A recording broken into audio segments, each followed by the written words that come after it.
விருதுநகர் மாவட்டம் மதுராயிருப்பு அருகே நல்லதங்கால் கோயிலில் புதிய சிலை அமைத்து கும்பாபிஷேகம் நடத்த கோரி 500க்கும் மேற்பட்டோர் போராட்டத்தில் ஈடுபட்டனர்.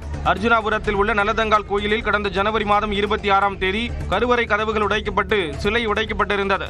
இது தொடர்பாக 5 பேர் கைது செய்யப்பட்டு சிறையில் அடைக்கப்பட்டனர். இந்நிலையில் புதிதாக சிலை அமைத்து கும்பாபிஷேகம் நடத்த அனுமதி கோரி மதுராயிருப்பு முத்தாலம்மன் பஜார் பகுதியில் ஊர் பொதுமக்கள் போராட்டத்தில் ஈடுபட்டனர்.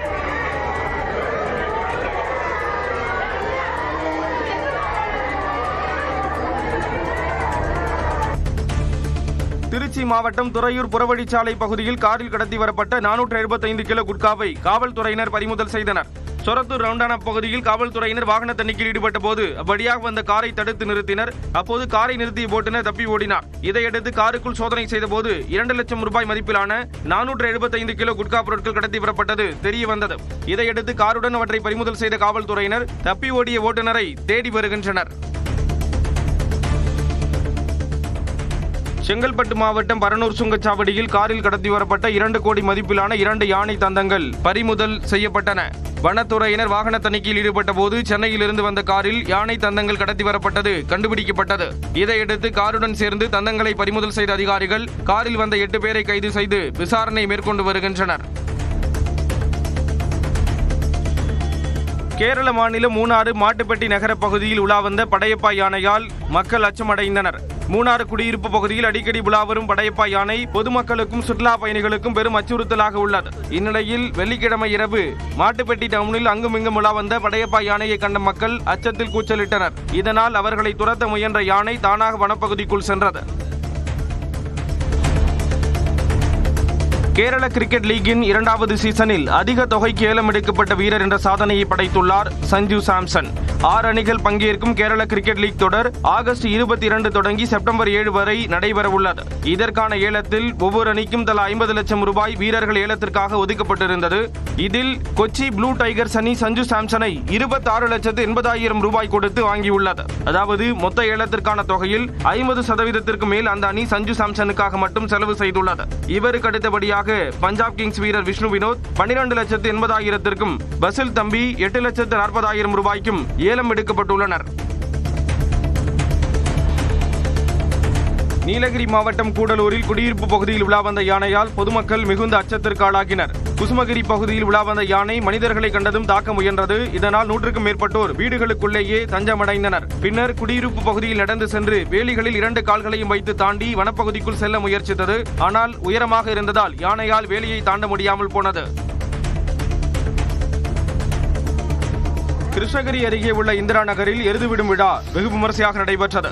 தர்மபுரி, கிருஷ்ணகிரி, திருப்பத்தூர், ஓசூர் என பல்வேறு பகுதிகளில் இருந்து வந்திருந்த 250 எருதுகள் போட்டியில் பங்கேற்றன. வாடிவாசலில் இருந்து காளைகள் ஒவ்வொன்றாக விடுத்துவிடப்பட்டன. இதில் 100 மீட்டர் தூரத்தை குறைந்த நேரத்தில் கடந்த எருதுகளின் உரிமையாளர்களுக்கு ரொக்க பரிசு வழங்கப்பட்டது.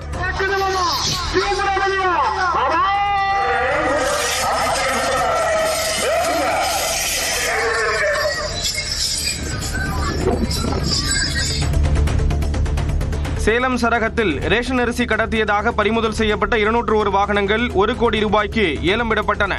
சேலம் சரகத்திற்குட்பட்ட சேலம், நாமக்கல், கிருஷ்ணகிரி மாவட்டங்களில் ரேஷன் அரிசி கடத்தியதாக கடந்த 6 மாதங்களில் 201 வாகனங்கள் பறிமுதல் செய்யப்பட்டுள்ளன. கடத்தலில் ஈடுபட்ட 647 பேர் கைதான நிலையில் தொடர்ந்து ரேஷன் அரிசி கடத்தலில் ஈடுபட்ட 11 பேர் குண்டர் சட்டத்தில் கைதாகியுள்ளனர். இந்நிலையில் பறிமுதல் செய்யப்பட்ட வாகனங்கள் அனைத்தும் 1 கோடி ரூபாய்க்கு ஏலம் விடப்பட்டன. விருதுநகர் மாவட்டம் ஸ்ரீவில்லிபுத்தூர் அருகே நாய் வளர்ப்பதில் ஏற்பட்ட தகராறில் பெண் மீது தாக்குதல் நடத்திய 8 பேர் மீது வழக்கு பதிவு செய்யப்பட்டுள்ளது. வைத்தியலிங்கபுரத்தைச் சேர்ந்த செல்வலட்சுமி என்பவர் வளர்க்கும் நாய் அடிக்கடி குறைத்துக் கொண்டே இருந்ததால் எதிர் வீட்டில் வசிக்கும் கண்ணாத்தாள் என்பவர் தகராறு செய்துள்ளார். இது தொடர்பாக மீண்டும் பிரச்சனை ஏற்பட்ட நிலையில் செல்வலட்சுமியும் அவரது உறவினர்களும் சேர்ந்து கண்ணாத்தாளை சரமாரியாக தாக்கினர்.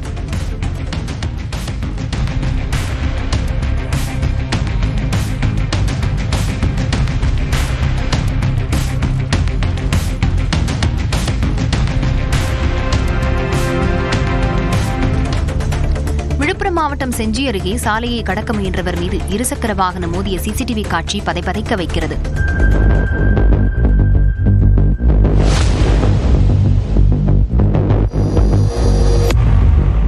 நங்காந்தூரைச் சேர்ந்த மணி என்பவர் என்ஆர்பேட்டை பகுதியில் சாலையை கடக்க முயன்றார். அப்போது அவ்வழியாக வந்த மணியம்பட்டு கிராமத்தைச் சேர்ந்த ஜானகிராமன் என்பவர் ஓட்டி வந்த இருசக்கர வாகனம் மோதி தூக்கி வீசப்பட்டார். இதில் மணி, ஜானகிராமன் இருவரும் பலத்த காயமடைந்த நிலையில் 108 ஆம்புலன்ஸ் மூலம் செஞ்சி அரசு மருத்துவமனைக்கு அனுப்பி வைக்கப்பட்டனர். ஈரோடு மாவட்டம் கொத்தமங்கலம் அருகே தனியார் நிறுவன பேருந்து மோதி 11 வயது சிறுமி உயிரிழந்த சம்பவம் சோகத்தை ஏற்படுத்தியுள்ளது. கொத்தமங்கலத்தைச் சேர்ந்த ரமேஷ் என்பவரின் 11 வயது மகள் சைலேஷினி வீட்டின் அருகே உள்ள கடைக்கு சென்றார். அப்போது சாலையை கடக்க முயன்ற அவர் தனியார் நிறுவனத்திற்கு ஆட்களை ஏற்றிச் சென்ற பேருந்து மோதி சம்பவ இடத்திலேயே உயிரிழந்தார். இதனைத் தொடர்ந்து பேருந்தை ஓட்டி வந்த கோபால்சாமி என்பவர் பவானிசாகர் காவல் நிலையத்தில் சரணடைந்தார்.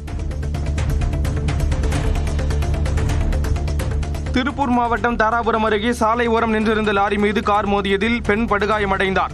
ஈரோட்டைச் சேர்ந்த கார்த்திக் என்பவர் தனது உறவினர் ஜெயபிரதாவுடன் தாராபுரம் அருகே குள்ளாய்பாளையம் அருகே சென்றபோது சாலை ஓரம் நிறுத்தப்பட்டிருந்த மினி லாரியின் பின்புறமாக கார் அதிவேகமாக மோதியது. இதில் கார்த்திக் அமர்ந்திருந்த ஓட்டுநர் இருக்கையின் ஏர்பேக் திறந்ததால் அவருக்கு பெரிய காயம் ஏதும் ஏற்படவில்லை.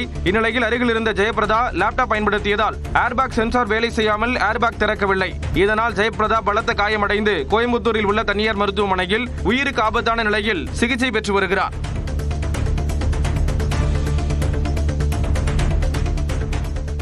ராமநாதபுரம் மாவட்டம் திருவாடு அணையில் அடிப்படை வசதி இல்லாத சந்தை 65 லட்சத்துக்கு மேல் ஏலம் போனது வியப்பை ஏற்படுத்தியுள்ளது.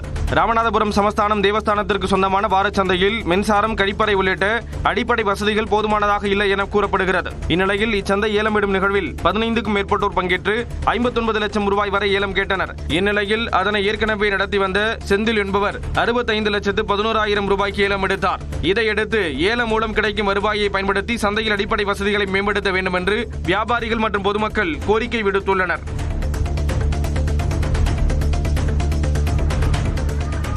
ராமநாதபுரம் பெரிய சிவன் ஆலயத்தில் ஆணி பிரம்மோற்சவ விழாவின் தேரோட்டம் வெகு விமர்சையாக நடைபெற்றது. ஸ்ரீ கோதண்டராமர் சமேத சீதா லட்சுமணர் தேரில் எழுந்தருள திரளான பக்தர்கள் தேரை வடம்பிடித்து இழுத்து வந்தனர். கலைஞர்களின் ஆட்டம் பாட்டம் ஒயிலாட்டத்துடன் பல்வேறு பாடல்கள் ஒலிக்க தேரோட்டம் நடைபெற்றது. இதைத் தொடர்ந்து பக்தர்களுக்கு அன்னதானம் வழங்கப்பட்டது.